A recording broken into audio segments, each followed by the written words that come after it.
Hmm, Apakah sudah terlihat? Oke. Oke, gambaran sedikit tentang mata kuliah dermatologi veteriner gitu, salah satu mata kuliah elektif ya di FKH UNED gitu.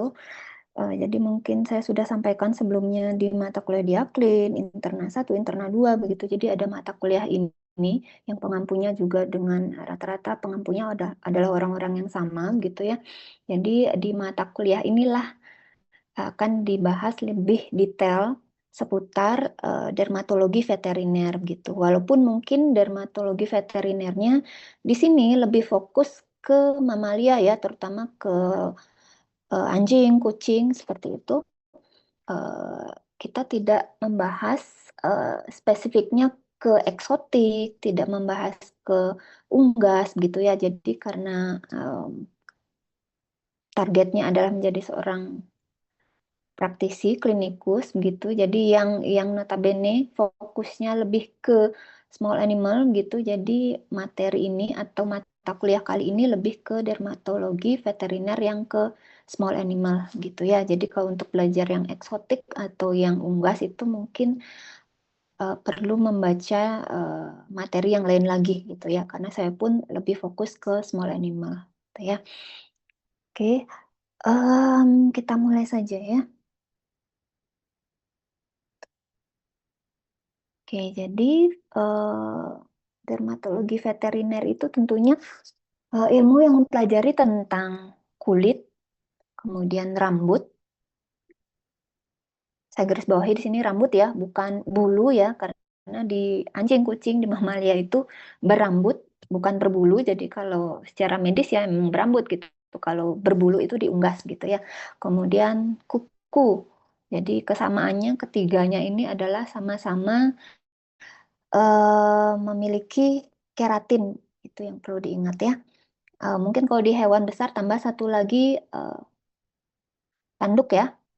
Jadi ada kulit, rambut, kuku, kemudian tanduk kalau di hewan besar. Kalau di hewan kecil kan nggak ada tanduk ya. Kemudian penyakit-penyakit yang terkait tentunya dengan hal-hal yang di atas tadi gitu. Jadi dermatologi veteriner adalah ilmu yang mempelajari itu gitu ya. Nah, mungkin kalian juga sudah belajar di mata kuliah sebelumnya gitu. Jadi eh, kulit itu merupakan salah satu organ loh gitu ya. Jadi walaupun bentukannya tidak seperti organ lainnya, misalkan jantung, paru-paru, hati gitu ya. Jadi kelihatan jelas gitu morfologinya seperti apa gitu sebenarnya ya. Jadi kalau kulit mungkin ya karena dia nutup di seluruh tubuh si hewan jadi tampaknya seperti bukan organ gitu. Tapi sebenarnya ya organ, malah organ yang paling besar dari tubuh gitu ya. Dan merupakan pertahanan pertama nih, mekanisme pertahanan pertama terhadap patogen dari luar gitu. Jadi agen-agen asing yang ingin masuk ke tubuh itu ya kulit pertahanan utamanya gitu ya. Nah, dari semua atau dari total kasus atau pasien yang masuk ke klinik atau dihadapi oleh praktisi gitu ya. Jadi masalah kulit itu merupakan masalah yang paling banyak sebenarnya akan kalian temui gitu kalau kalian jadi seorang praktisi begitu. Jadi em, saya rasa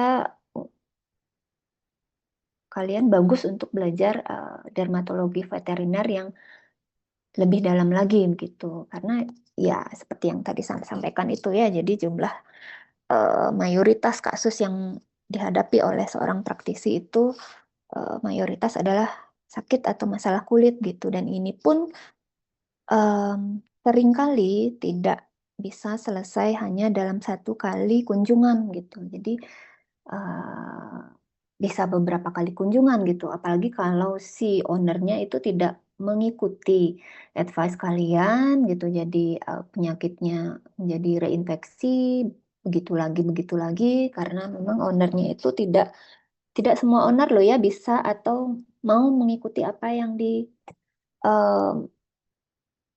disarankan oleh dokter untuk eh, untuk hewannya begitu.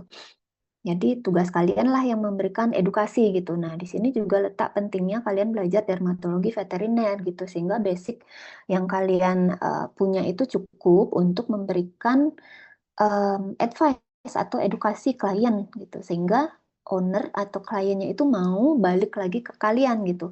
Kalau masalah uang ya mungkin kalau jadi praktisi terutama di bidang penyakit kulit gitu ya. Jadi mungkin ini akan mendatangkan uang tentunya buat kalian ya, karena kunjungannya akan butuh beberapa kali asalkan kalian bisa menjelaskan dengan baik gitu. Kenapa atau apa pentingnya si owner atau si klien harus datang lagi berkunjung ke kalian gitu. Jadi kalau kalian nggak punya basic yang bagus, kalian nggak punya informasi yang tepat disampaikan ke owner atau ke klien, jadi kliennya berpikir, oh ya udah diobati hari ini, sudah disuntik hari ini, aku juga sudah lihat gitu, terus sampai di rumah juga ada perubahan, oh ya udah aku nggak perlu lagi datang misalkan minggu depan atau 2 minggu lagi begitu. Jadi karena kalian tidak memberikan edukasi yang baik ke mereka, sehingga mereka pikir ya udah cukup atau akan beres masalahnya dengan sekali kunjungan gitu. Padahal seringkali tidak seperti itu gitu. Ada hal-hal yang butuh untuk diulangi lagi di kunjungan berikutnya gitu ya. Jangan sampai kalian nanti di em, komplain dengan owner gitu, tapi sebenarnya bukan salah kalian gitu, tapi salahnya owner gitu. Cuman mungkin karena kalian tidak memberikan edukasi yang tepat, yang pas, sehingga si owner juga ngerasa, oh ya udah nggak usah balik gitu, ngapain balik? Mungkin misalkan nih kalian ngasih ivermectin gitu ya untuk kasus ektoparasit atau spesifiknya mungkin skabies gitu ya. Jadi biasanya butuh pengulangan setelah 2 minggu gitu. Bapak Ibu nanti datang lagi ya 2 minggu lagi gitu. Kalian stop hanya sampai di situ aja tanpa memberikan penjelasan apa-apa misalkan gitu. Ya udah si owner mungkin nggak akan ngikuti advice kalian untuk datang balik lagi karena mereka pikir oh dokternya cuma cari duit aja gitu kan. Nah kalau kalian bisa memberikan informasi oh kenapa sih harus datang lagi di 2 minggu gitu ya beri penjelasan tentang pertama obatnya ivermectinnya itu misalkan ivermectin ini tidak bisa membunuh fase telurnya gitu ya jadi dominan membunuhnya fase dewasa sehingga eh, balik lagi nih ke siklus hidup kan kalian makanya harus penting menguasai basic ya misalkan kayak sarkoptes penyebab skabies kan sarkoptes ya dia punya siklus hidup plus minus 2 minggu begitu jadi dari telur sampai dewasa nah telur sampai dewasa itu plus minus 2 minggu sehingga pada saat kalian memberikan injeksi yang pertama misalkan ivermectin ya jadi yang terbunuh ya yang dewasa dewasa aja gitu yang sudah besar gitu ya jadi yang masih dalam fase telur tentunya nggak terbunuh karena emang obatnya nggak bisa ngebunuh telur gitu. Nah, kalau hanya diberikan satu kali dan si owner tidak em, balik lagi dalam 2 minggu itu karena kalian tidak memberikan informasi atau edukasi yang jelas gitu, ya udah dia nggak akan datang. Nanti di next 2 weeks-nya telur-telurnya yang tadi tidak terbunuh oleh ivermectin yang pertama, tentunya kan akan netas tuh ya tumbuh jadi dewasa gitu. Nah, kesannya nanti hewannya nggak sembuh gitu. Jadi akan muncul lagi klinis yang sama gitu karena telur yang tadi itu nggak terbunuh. Di hari ke-14-nya dia udah dewasa tuh. Dia buat masalah lagi di kulit si pasien kalian gitu. Jadi kalau itu nggak diberikan lagi yang injeksi yang kedua, nah, itu masalahnya di sana gitu. Itu pentingnya kalian punya basic ilmu yang cukup gitu ya, yang minimal lah gitu sehingga bisa memberikan edukasi yang tepat ke owner dan owner juga berkenan untuk kembali ke kalian sebagai dokternya. Jadi dokternya itu percaya bahwa oh, dokternya profesional nih, bisa ngejelasin gini gini gini gini gitu ya. Apalagi kalian kalau eh, sudah punya mikroskop misalkan ya saat praktek itu jadi kalian bisa nunjukin misalkan oh ini apa Ibu agen penyebabnya sarkoptesnya tungaunya nih yang menyebabkan sakitnya Bapak Ibu nih seperti ini nih gitu. Ini telurnya tuh kayak gini nih. Nah, nanti saya injeksi yang pertama nanti telurnya ini kan nggak kebunuh Pak Bu gitu. Jadi 2 minggu lagi harus datang lagi ya gitu. Jadi berikan pengetahuan yang cukup buat mereka sehingga mereka percaya kepada kamu, merasa nyaman ke kamu sehingga pasti akan balik lagi gitu ya. Jadi karena kita jualannya jualan jasa begitu. Jadi ya kunci pokoknya adalah bagaimana membuat klien nyaman itu sih sebenarnya ya. Oke, seperti itu ya. Nah, kenapa sih dermatologi veteriner itu penting gitu?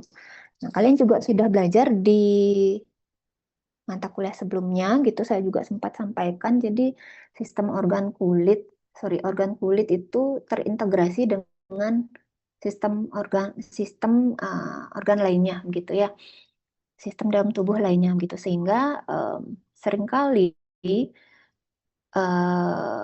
masalah yang terjadi kulit itu penyebab primernya itu bukan di kulitnya gitu, tapi ada di sistem lainnya gitu. Mungkin kalian juga sudah pernah dengar, jadi kondisi kulit itu mencerminkan kesehatan hewan secara umum gitu ya. Jadi, nah seperti itu gitu ya. Jadi melihat dari kondisi kulitnya, jadi kita bisa secara umum nih ya, secara umum tidak spesifik bisa menyimpulkan oh hewannya sehat, oh nih hewannya nggak sehat nih, kenapa ya gitu? Apakah memang problemnya berasal dari eh, kulitnya sebagai penyebab primernya atau sebenarnya masalah kulit yang muncul itu sebenarnya berasal dari sistem organ yang lain, tapi terekspresinya di kulit. Nah, gitu. Dengan punya basic ilmu dermatologi veteriner, itu bisa terdeteksi lebih awal nanti gitu ya. Kalau memang ada gangguan di sistem organ lainnya, jadi bisa terdeteksi melalui masalah yang terjadi di kulit gitu ya. Kemudian dengan punya basic ilmu dermatologi veteriner, tentunya bisa meningkatkan animal welfare kalian gitu ya, sehingga bisa memberikan edukasi yang cukup yang baik juga ke owner bagaimana caranya memberikan atau bagaimana sih biar si hewan itu menjadi sejahtera gitu ya. Kemudian tentunya dengan mereka merasa happy gitu, senang ya, bahagia gitu, tentunya kualitas hidup mereka juga akan meningkat otomatis ya. Kemudian yang ketiga itu bisa mencegah penyebaran dari penyakit yang bersifat zoonosis gitu. Jadi beberapa penyakit kulit gitu kalian juga harus hati-hati, memang ada yang bersifat zoonosis gitu. Jadi menular dari hewan ke manusia gitu, baik ke ownernya, pemiliknya ataupun ke kalian sebagai dokternya nanti saat pemeriksaan gitu ya. Karena itu pada saat pemeriksaan juga ada SOP bagaimana kalian memprotek diri kalian sendiri gitu. Plus kalau kalian memang uh, punya basic ilmu yang cukup gitu, kalian tahu oh ini penyakitnya nih zoonosis nih, jadi kalian balik lagi ke yang tadi ya, jadi memberikan edukasi ke ownernya sehingga bapak ibu ini penyakitnya menular loh dari kucingnya ke kita gitu, jadi nanti kalau habis megang dia, main sama dia, habis itu cuci tangan dengan baik ya, kemudian bersihkan ya lingkungan dia main atau dia tempat dia tidur gitu. Jadi kembali lagi ke basic ilmu gitu ya. Jadi bagaimana mempunyai basic ilmu yang cukup sehingga kalian bisa memberikan edukasi kepada owner. Nah, ini merupakan masalah pada kulit yang paling umum gitu. Ada di poin pertama sebenarnya ada pada parasit ya. Eh, Khususnya ektoparasit gitu. Jadi ada tungau, ada pinjal, ada kutu, ada capla gitu ya. Jadi ini nih uh, tungau itu jenisnya banyak banget gitu, nggak cuma Sarcoptes, nggak cuma Demodex yang mungkin kalian sudah tahu ya. Jadi ada masih banyak lagi jenis-jenis tungau gitu. Ada Autodectes, um, ada Lynxacarus kalau di kucing gitu, kemudian ada Seletiella gitu. Jadi ada banyak jenis mite teman-temannya si Sarcoptes nih yang perlu kalian ketahui juga gitu. Jadi nggak selalu masalahnya, karena kan klinis di kulit itu mirip-mirip ya. Jadi bagaimana cara menentukan diagnosis yang definitif ya tentunya dengan melakukan pemeriksaan penunjang gitu. Walaupun mungkin obatnya sebenarnya yang mirip-mirip juga gitu ya. Tapi ketika kalian misalkan nih ketemu pinjal, ketemu caplak gitu ya. Jadi masalah yang ditimbulkan oleh dua ektoparasit ini enggak terbatas hanya pada masalah kulit aja ya gitu. Jadi ada hal lain yang mereka bawa. Misalkan pinjal nih suka bawa ini nih cacing. Jadi berperan sebagai vektor juga gitu. Jadi suka bawa cacing di Pilidium, mungkin kalian pernah dengar. gitu. Jadi kalau kalian ketemu pinjal gitu, otomatis kalian harus berpikir, oh aku harus ngecek feses gitu ya. Jadi masalahnya sebenarnya ya bukan seperti yang saya sampaikan tadi ya, masalahnya tidak hanya di kulitnya aja, ada sistem organ lain juga nih akan terkait gitu ya. Kemudian caplak, misalkan nih, kalau udah ketemu caplak nih, kemudian eh, apa ada animnya gitu kan, terus pakai ada acara mimisan lagi anjingnya gitu, terus kalian harus sudah mikir nih, hey, kok caplak bisa sampai begini gitu ya. Gitu. Jadi ya memang caplak itu mengisap darah ya wajar ada anemia, tapi bukan masalah aneminya saja gitu ya. Kalian harus berpikir misalkan ada mimisannya, wah kok ada mimisan ya, berarti kan ada perdarahan di dalam, ada internal bleeding gitu ya. Jadi caplak ini sering membawa parasit darah. Itu yang harus kalian waspadai sehingga ketika menemukan caplak, kemudian ada anemia, apalagi kalian ketemu mimisan, jadi kalian harus melakukan pemeriksaan lanjutan lagi. Jangan hanya mengasih anti ektoparasitnya aja, tapi harus berpikir juga untuk melakukan pemeriksaan penunjang dulu, misalkan ulas darah, tes kit gitu ya. Jadi bisa mengkonfirmasi, oh ada parasit darah apa sih, sehingga harus aku memberikan treatment yang lain juga gitu. Kalau kalian cuma matiin tiknya aja, ya masalahnya nggak selesai sampai di situ gitu, karena parasit darahnya udah terlanjur masuk tuh gitu. Jadi itu yang nanti akan bisa memperparah kondisi.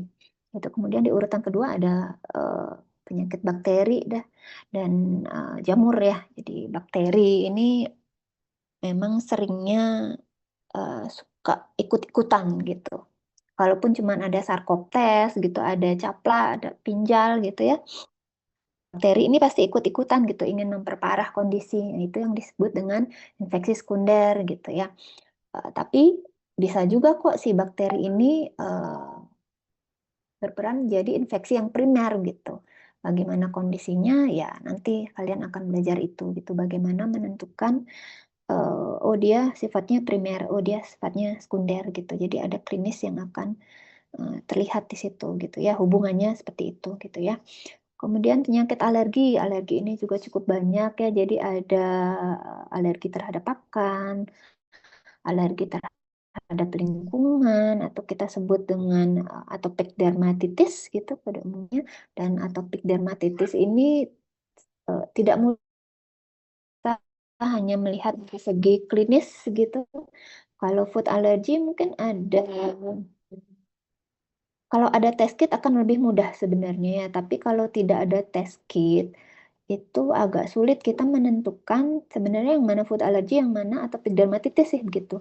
Jadi kalau saya, karena saya nggak pernah menggunakan test kit juga karena tidak tersedia gitu, jadi harus satu-satu tuh gitu. Mulai dari anamnesisnya tuh harus lengkap dulu karena memang kalau ada memang indikasi ke arah food allergy gitu, ya udah berarti mulai eliminasi diet gitu ya. Dia harus tahu dulu sejarah atau histori pakan yang pernah dia konsumsi gitu ya. Nanti kalau memang sudah dilakukan eliminasi diet, kemudian sudah dilakukan uji tantang dan hasilnya negatif begitu, ya baru kalian bisa masuk ke atopik dermatitis atau alergi terhadap lingkungan gitu. Ini dalam kondisi ketika tidak memiliki test kit loh ya. Kalau kalian punya intradermal skin test akan lebih mudah karena di situ tinggal dilakukan aja. Jadi kitnya itu sudah ada alergen-alergen yang sudah dimurnikan untuk diujikan ke intradermis gitu ya. Nanti kalau ada apa namanya, dia akan ada indikatornya di situ gitu. Bagaimana menentukan oh bahwa dia alergi terhadap alergen yang ini gitu. Nanti kita belajar di teknik pemeriksaan kulit gitu ya. Nah ini yang paling gampang itu flea allergy dermatitis gitu. Jadi ini sebenarnya investasi pinjal gitu. Sebenarnya masalahnya adanya di ektoparasitnya, di flea-nya ini pinjal gitu ya. Tapi kalau kalian menemukan pinjal, nanti diagnosisnya itu bisa dua. Bisa flea allergy dermatitis, bisa investasi pinjal yang biasa gitu ya. Nah, kapan menentukan membedakan keduanya? Ketika ada pinjal kemudian respon yang ditimbulkan itu tidak ada respon alergi. Kalian tahu kan respon alergi ya, ada merah, ada gatal, seperti itu.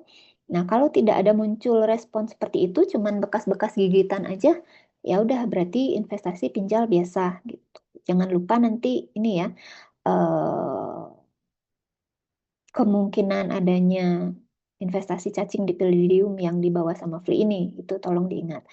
Nah, kapan FAD-nya ya ketika ada flea-nya, kemudian ada respon alerginya yang muncul. Ada merah badannya misalkan, kemudian ada gatal dengan skor pruritus yang tinggi gitu. Jadi eh, dikategorikan ke flea allergic dermatitis gitu karena muncul respon alergi di situ. Jadi tolong dibedakan.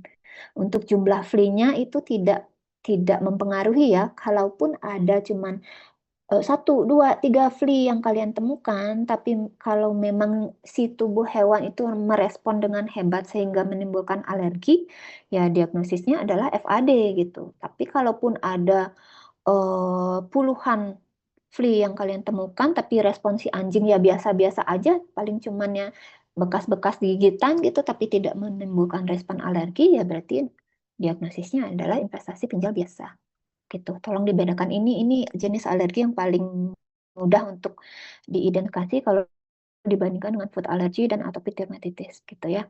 Kemudian yang banyak juga cukup banyak ya terkait dengan hormonal dan autoimun gitu ya. Kalau autoimun saya belum pernah menemukannya sampai sekarang secara pribadi ya, tapi kalau hormonal sudah eh, ya sudah ada lah gitu, cukup sering ya gitu. Jadi, tapi kalau dibandingkan dengan yang tiga yang tadi saya sebutkan ya tidak sebanyak itu gitu, tapi ya ada kasusnya gitu ya. Apalagi yang kaitannya dengan anjing-anjing atau hewan anjing kucing yang misalkan sedang bunting gitu, sedang laktasi, seringkali kan rambutnya rontok seperti itu ya. Jadi itu ada hubungannya dengan hormonnya yang tidak stabil atau perubahan hormonal gitu ya. Nah, kemudian apa sih manfaatnya kalian dalam dalam bidang praktisi gitu ya. Jadi kalau kalian punya basic ilmu dermatologi veteriner gitu, jadi akan eh, membuat kamu gitu ya bisa menegakkan diagnosis dengan lebih akurat gitu ya. Tentu saja dengan diagnosis yang akurat, treatmentmu juga lebih pas gitu ya.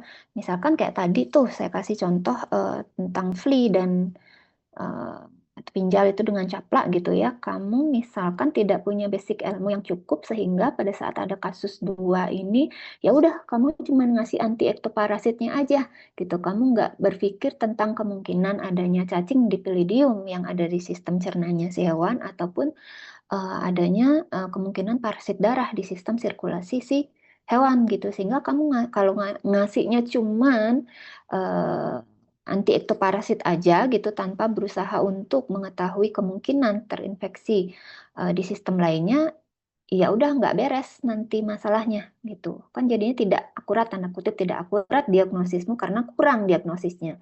Harusnya misalkan kalau kamu melanjutkan misalkan ke pemeriksaan PCS ya barangkali akan menemukan cacing dipidium, atau barangkali kalau kamu cek ulas darah atau menggunakan test kit untuk parasit darah barangkali akan ketemu Babesia, Anaplasma, Ehrlichia begitu ya. Jadi kamu bisa ngasih treatment tentunya yang lebih pas gitu. Jadi bukan hanya anti ektoparasit aja, tapi karena diagnosisnya lebih dari satu, kamu akan memberikan treatment juga lebih dari satu tentunya gitu ya.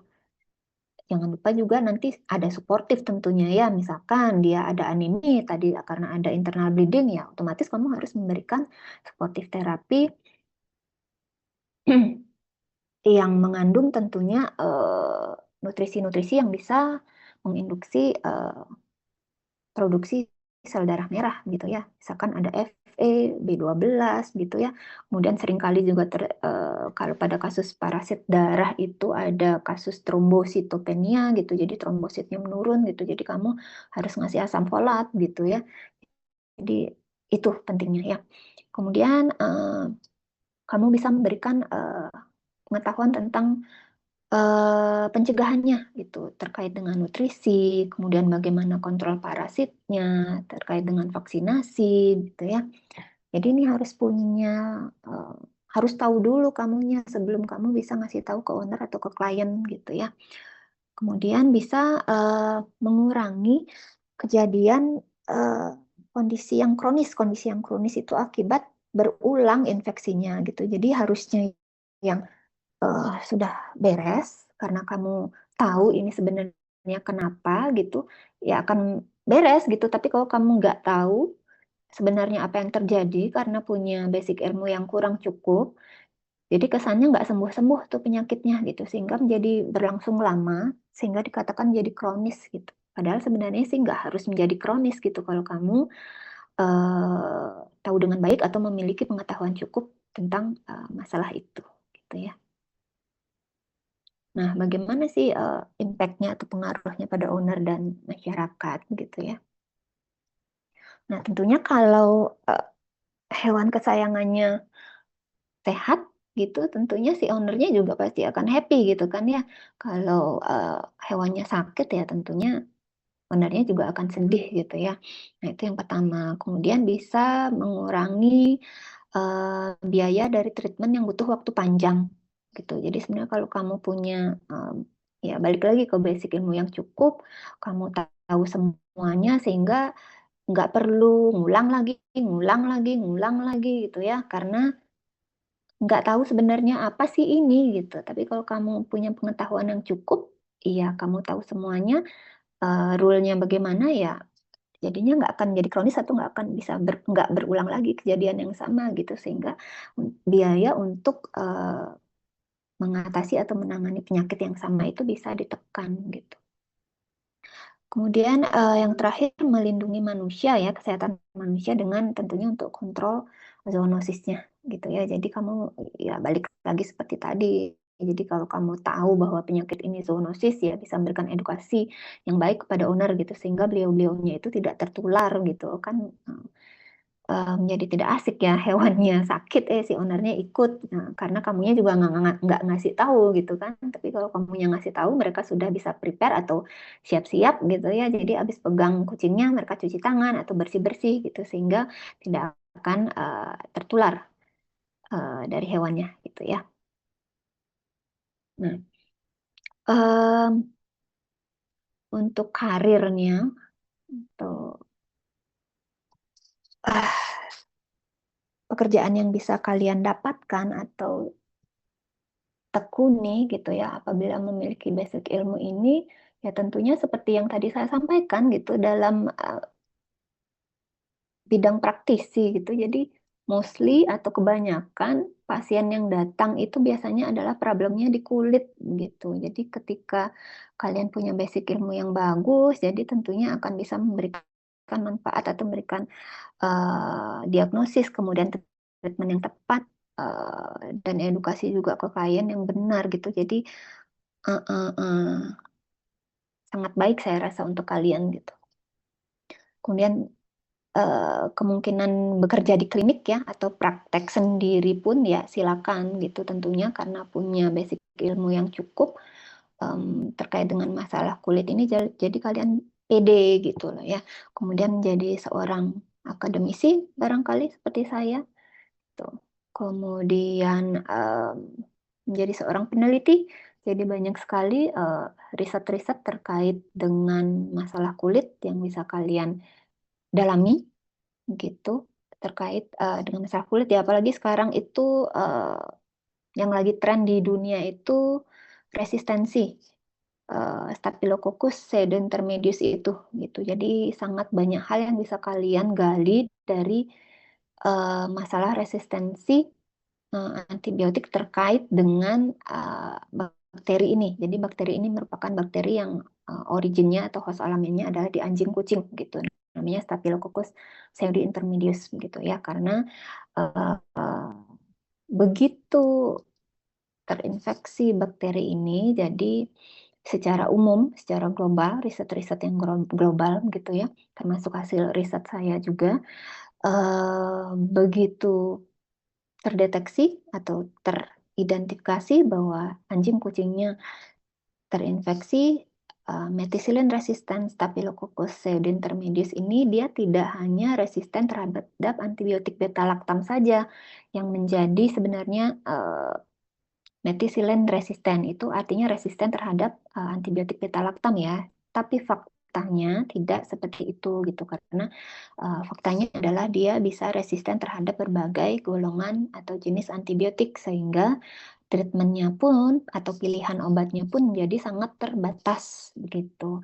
Nah, untuk memastikan dia sebenarnya masih sensitif terhadap apa saja, ya harus dilanjutkan dengan namanya tes resistensi antibiotik gitu ya, sehingga kalian bisa memberikan antibiotik yang pas, yang tepat. Jadi kalau tidak dilakukan ya percuma, kalian tembak dengan antibiotik ini ya tetap, antibiotik itu ya tetap juga gitu. Jadi kalau sudah sampai 3 kali mencoba antibiotik itu eh, tidak ada efeknya, ya lebih baik melakukan AST gitu ya, antibiotik susceptibility test gitu, sehingga kalian bisa tahu antibiotik mana sih yang masih susceptible atau yang masih sensitif untuk infeksi MRSP di hewan ini gitu. Jadi berlakunya tidak pada semua eh, isolat ya gitu, tergantung isolat kalian ini bagaimana sih hasil antibiogramnya gitu ya. Kemudian karena kalian punya pengetahuan yang cukup yang baik tentang dermatologi veteriner dan bisa memberikan penjelasan atau edukasi yang baik kepada owner, jadi ownernya atau kliennya akan merasa nyaman ke kalian gitu, jadi percaya gitu, jadi kelihatan kalian profesionalnya gitu ya. Nanti kedepannya pasti dia akan balik lagi dan akan balik lagi ke kalian gitu. Jadi kuncinya cuma satu, bagaimana mempunyai basic ilmu yang cukup sehingga memberikan edukasi yang baik dan juga nyaman gitu ya. Nah, eh, apa yang bisa disimpulkan dari apa yang sudah kita bahas tadi? Ya, jadi basic ilmu dermatologi veteriner ini saya rasa penting ya, sangat penting untuk kalian ketahui dan untuk hewannya juga dan juga untuk kesehatan masyarakat gitu ya. Jadi ini bisa meningkatkan skill kalian juga dalam praktisi kalian nanti dan juga bisa memberikan edukasi yang baik kepada owner sehingga si owner juga bisa tanda kutip mensejahterakan hewannya gitu ya.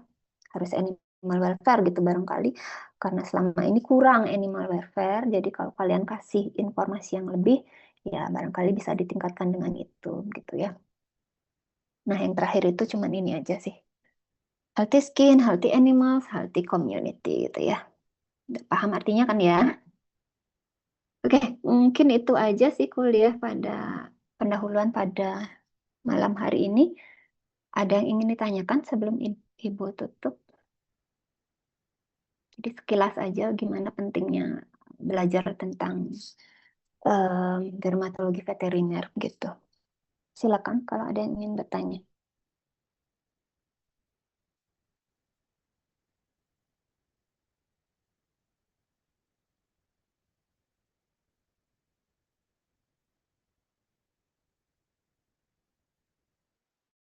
Tidak ada? Sudah bisa dipahami semuanya untuk pendahuluannya? Sudah bisa, dokter. Sejauh ini bisa, dokter. Oke. Oke. Nanti kalau ada yang tidak dipahami silakan bertanya ya. Untuk yoga sudah membuat screenshot apa gimana yoga? Sudah, dokter, sudah di-screenshot. Oh, sudah buat. Oke, sip. Jadi nggak perlu buat lagi ya. Itu disimpan nanti ya yoga ya. Nanti tolong dikirim ke saya biar saya nggak buat lagi ya. Siap, dokter. Nanti kamu buat kayak checklist gitu di Excel atau di apa gitu. Tolong dicentang misalkan pertemuan pertama siapa siapa siapa gitu ya yoga ya. Tolong ya. Baik, dok. Siap. Oke. Baiklah kalau memang tidak ada yang ditanyakan lagi mungkin ya Ibu tutup aja ya kuliah perdana pada malam hari ini. Terima kasih untuk kalian karena masih mau kuliah di hari libur malam-malam pula gitu ya. Jadi saya appreciate itu gitu. Nextnya mungkin tetap dipertahankan ya rajinnya ya gitu. Jadi jangan jangan berkurang rajinnya ya. Oke, mungkin itu saja yang bisa saya sampaikan. Minggu depan materi tentang yang pertama dengan Dokter Krisna. Nanti yoga tolong dihubungi Dokter Krisnanya ya, Gaya. Nanti Ibu juga mengingatkan beliau. Baik, dokter. Oke, kalau memang Sudah tidak ada yang ditanyakan lagi. Ibu tutup kuliahnya ya. Selamat malam semuanya, selamat beristirahat dan selamat libur ya. Besok kan libur tuh. Kalian ini kok nggak bersemangat gitu sih? Besok libur loh. Oke, dokter, libur. Oh iya, libur ya. Silakan jalan-jalan dulu ya. Oke, selamat malam semuanya ya. Selamat malam, dokter. Selamat malam, dokter. Terima kasih, Dok.